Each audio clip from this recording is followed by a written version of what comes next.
पिछले रविवार यानी 24 नवंबर को संभल में पत्थरबाजी हुई, संभल में हिंसा हुई, संभल का माहौल खराब करने की कोशिश की गई। फॉरेंसिक टीम लगातार पूरे मामले की जांच कर रही है। न्याय आयोग की टीम भी लगातार मौके पर मौजूद है। फॉरेंसिक टीम को अपनी जांच में कई चीजें मिली हैं और बताया जा रहा है कि नालियों से गोलियों के खोखे मिले हैं जो पाकिस्तानी ऑर्डिनेंस फैक्ट्री के बने हुए हैं। अब सवाल ये उठ रहा है कि संभल का आखिर पाकिस्तान, संभल में जो हिंसा हुई उसका पाकिस्तान कनेक्शन क्या है? क्या पाकिस्तान से साजिश रची गई और उसके बाद संभल में हिंसा हुई? कई सवाल उठ रहे हैं। हालांकि समाजवादी पार्टी के नेता इस पर सरकार से भी सवाल पूछ रहे हैं। रिपोर्ट देखिए।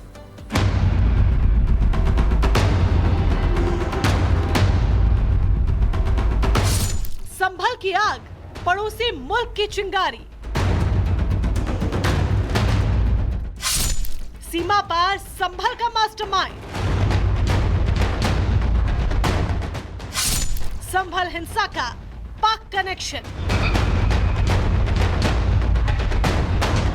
तस्वीरों में दिख रहे कारतूस के खोखे कोई मामूली नहीं है, बल्कि मेड इन पाकिस्तान है। लेकिन चौंकाने वाली बात ये कि इसका संभल कनेक्शन सामने आया है। संभल हिंसा की जांच कर रही टीम को छानबीन के दौरान ये खोखे मिले जो बड़ी साजिश का पर्दाफाश करते हैं।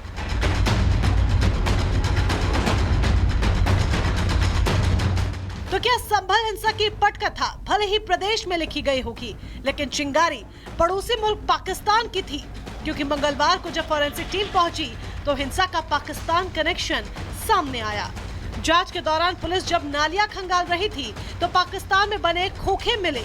अब सवाल उठना लाजमी था, क्योंकि पुलिस को मस्जिद के पास 5 फायर कारतूस मिले। इस दौरान पाकिस्तान ऑर्डिनेंस फैक्ट्री का 9 mm का एक मिस फायर भी बरामद किया गया।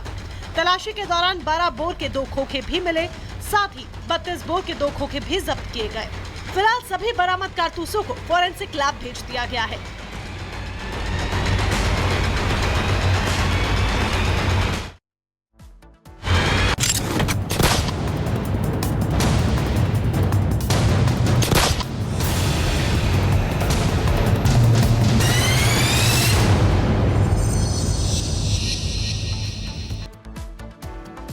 तो देखिए, ताबड़तोड़ फायरिंग और निशाने पर सुखबीर सिंह बादल जो कि है पूर्व डेप्यूटी सीएम, और यहां पर ये कहा जा रहा है जो हमलावर है उसे पकड़ लिया गया है, उसे धर दबोचा गया है। वो वहां पर जो मौजूद लोग थे, जो सेवादार वहां पर मौजूद थे, जो कि सुरक्षा के पहरे में सुखबीर सिंह बादल के मौजूद थे, उन सभी ने उसे धर दबोचा है। सुखबीर सिंह बादल पर जानलेवा हमला जिस तरीके से गोल्डन टेंपल के बाहर हुआ, जो जानलेवा हमला हुआ, उसकी तस्वीर सामने आई और पिस्टल से जिस तरीके से मारने की कोशिश की गई, ये देखिए हमलावर की तस्वीर अब सामने आ गई है। उम्र दराज ये व्यक्ति है और बताया जा रहा है कि यहाँ पर देखिए तमाम संगठनों से नाम जोड़ा जा रहा है जो कि शामिल हो सकते हैं इस पूरे हमले में। और लगातार ये तस्वीर देखिए हम आपको दिखा रहे हैं, जो हमलावर है उसे किस तरीके से पकड़ा गया है और लगातार इस मामले को लेकर के अब उससे पूछताछ हो रही है कि किसके निशाने पर आखिर वो काम कर रहा था।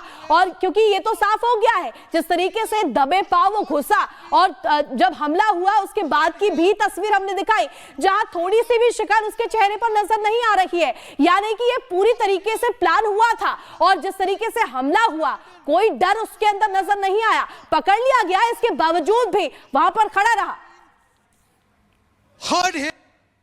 ਇਹ ਗੱਲ ਆਪਾਂ ਇਨਵੈਸਟੀਗੇਸ਼ਨ ਦਾ ਪਾਰਟ ਆ, ਉਹ ਆ ਜਾਏਗਾ ਸਾਹਮਣੇ। ਕੋਈ ਵੀ ਜਿਹੜਾ ਐਂਗਲ ਹੈ, ਜਦੋਂ ਮੁਲਜ਼ਮ ਹੀ ਫੜਿਆ ਗਿਆ ਉਹਦੀ ਇਨਵੈਸਟੀਗੇਸ਼ਨ ਸਾਰੀ ਗੱਲ ਰਿਵੀਲ ਕਰੇਗੀ। ਦੇਖੋ ਬੜੀ ਸਿੰਪਲ ਗੱਲ ਹੈ, ਆਪਾਂ ਨੂੰ ਸਾਰਿਆਂ ਨੂੰ ਪਤਾ ਹੈ ਕਿ ਜਿਹੜਾ ਕ੍ਰਿਮੀਨਲ ਬੈਕਗ੍ਰਾਉਂਡ ਦਾ ਬੰਦਾ ਉਹਦਾ ਸਾਰਾ ਬੈਕਗ੍ਰਾਉਂਡ ਸਭ ਨੂੰ ਪਤਾ ਹੈ। ਉਹਦੀ ਜਿਹੜੀ ਇਨਵੈਸਟੀਗੇਸ਼ਨ ਹੈ ਉਹੀ ਸਾਰੀ ਗੱਲ ਅੱਗੇ ਰਿਵੀਲ ਕਰੇਗੀ ਕਿ ਡੀਪਰ ਕਨਸਪੀਰੇਸੀ ਕੀ ਹੈ ਜਾਂ ਨਹੀਂ ਹੈ। ਉਹਨੇ ਅਸੈਸੀਨੇਸ਼ਨ ਦੀ ਕੋਸ਼ਿਸ਼ ਤਾਂ ਮਤਲਬ ਅਟੈਂਪਟ ਕੀਤਾ ਅਟੈਕ ਦਾ, पर साडी जिहड़ी पुलिस की अलर्टनेस करके बचिया। अपने जिहड़े मुलाजम मैं तुहानूं तिन्नां दा नाम दस्सिया, उन्होंने ही ये उन्हां दी बांह फड़ ली उदों मौके ते बड़ा अच्छा इनू एक बार जिहड़ा बचाव हो गया। और यहां पर बीजेपी नेताओं की प्रतिक्रियाएं आनी शुरू हो गई इस गोलीकांड पर। आखिर मजिंदर सिरसा ने क्या कहा है ये भी हम आपको बताने जा रहे हैं कि उनका बयान, इस पर रिएक्शन क्या है बीजेपी का। ਅੱਜ ਜੋ ਸਰਦਾਰ ਸੁਖਬੀਰ ਸਿੰਘ ਬਾਦਲ ਤੇ ਜਾਨਲੇਵਾ ਹਮਲਾ ਕੀਤਾ ਗਿਆ ਸ੍ਰੀ ਦਰਬਾਰ ਸਾਹਿਬ ਅੰਦਰ, ਇੱਕ ਬਹੁਤ ਵੱਡੀ ਸੁਰੱਖਿਆ ਦੀ ਚੂਕ ਆ। ਇਹ ਬਹੁਤ ਵੱਡੀ ਘਟਨਾ ਹੈ। ਪੰਜਾਬ ਦੇ ਆਮ ਆਦਮੀ ਪਾਰਟੀ ਸਰਕਾਰ ਜਦੋਂ ਤੋਂ ਆਈ, ਅਰਵਿੰਦ ਕੇਜਰੀਵਾਲ ਉਹਦੇ ਹਾਲਾਤ ਵਿਗੜ ਚੁੱਕੇ ਨੇ। ਨੋ ਮੈਨ ਲੈਂਡ ਬਣ ਚੁੱਕੀ ਹੈ। ਮਾਫੀਆ ਦਾ ਰਾਜ ਆ ਉੱਥੇ, ਗੈਂਗਸਟਰਸ ਦਾ ਰਾਜ ਆ ਉੱਥੇ। और कोई कानून व्यवस्था नाम की चीज नहीं रही, किसी का डर और खौफ नहीं रहा। आम आदमी पार्टी ने पंजाब ਨੂੰ बर्बादी के कगार च लिया खड़ा कर दिता है और इस तरह की घटना ये बहुत वड्डी घटना है, क्योंकि श्रोमणी अकाली दल पंजाब के अंदर और देश के अंदर एक बहुत बड़ा योगदान दिता है हिंदू सिख एकता का। ਮੈਨੂੰ लगता है कि अज ये बहुत बड़ा साडे सारे लिए चिंता का विषय है कि अगर Z+ प्रोटेक्ट भी पंजाब सुरक्षित नहीं तो फिर पंजाब च कौन सुरक्षित है? ये बहुत बड़ा सवाल है आम आदमी पार्टी ते अरविंद केजरीवाल और भगवंत मान जी ते। तो बीजेपी नेता मनजिंदर सिंह सिरसा को आप सुन रहे थे, वही सवाल आम आदमी पार्टी की सरकार पर कि अगर Z+ सिक्योरिटी मिला हुआ व्यक्ति भी अगर सेफ नहीं है पंजाब में इस तरह से उप मुख्यमंत्री पर, पूर्व उप मुख्यमंत्री पर हमला हो जाता है, हालांकि उनके सेवादार उन्हें बचा लेते हैं। ये तस्वीर फिलहाल आपको हम दिखा रहे हैं उस शख्स की, नरेंद्र सिंह खालिस्तानी समर्थक, जिसने सुखबीर सिंह बादल पर गोल्डन टेंपल के गेट पर परिसर में यह हमला करने की कोशिश की, लेकिन समय रहते, एक बार फिर देखिए ये तस्वीर कि कैसे समय रहते इस शख्स को रोक लिया जाता है। ये व्यक्ति जो बुजुर्ग है ये अपनी पॉकेट से गन निकालता है और फायर करने की कोशिश करता है सुखबीर सिंह बादल पर, लेकिन समय रहते जो सेवादार है करीब 4 से 5 की संख्या में आगे बढ़ते हैं और उसे पकड़ लेते हैं। उसके हाथ को पकड़ने के बाद भी यह शख्स दोबारा से फायरिंग करता है, यानी 2 बार बैक टू बैक फायर किए गए जिससे कि कोई गोली सुखबीर सिंह बादल को लगे, लेकिन सुखबीर सिंह बादल जो कि वहां पर सेवादार के तौर पर सेवा देने के लिए, एक सजा काटने के लिए बैठे हुए थे, उनको भी समझ में नहीं आया कि ये हो क्या रहा है, अचानक से उन पर फायर क्यों की गई है। एक फायर बिल्कुल उनके पीछे एक पिलर है उस पर आप देख रहे हैं, एक वहां पर लगता है एक फायर और दूसरा हवाई फायरिंग होती है, यानी 2 गोलियां चलाने की कोशिश की गई सुखबीर सिंह बादल पर, लेकिन वो बाल बाल बच गए। तो देखिए लगातार तस्वीरें हम दिखा रहे हैं, आतंकियों के निशाने पर क्या बादल है, ये बड़ा सवाल है। और ये 2 तस्वीर सुखबीर बादल पर जानलेवा हमला की तस्वीर और हिरासत में अब वो जो आरोपी है जो यहां पर हमला करने आया था, जो अटैक करने आया था, उसको ले लिया गया है और लगातार अब इसको लेकर के जांच हो रही है, गोलीकांड की जांच लगातार की जा रही है।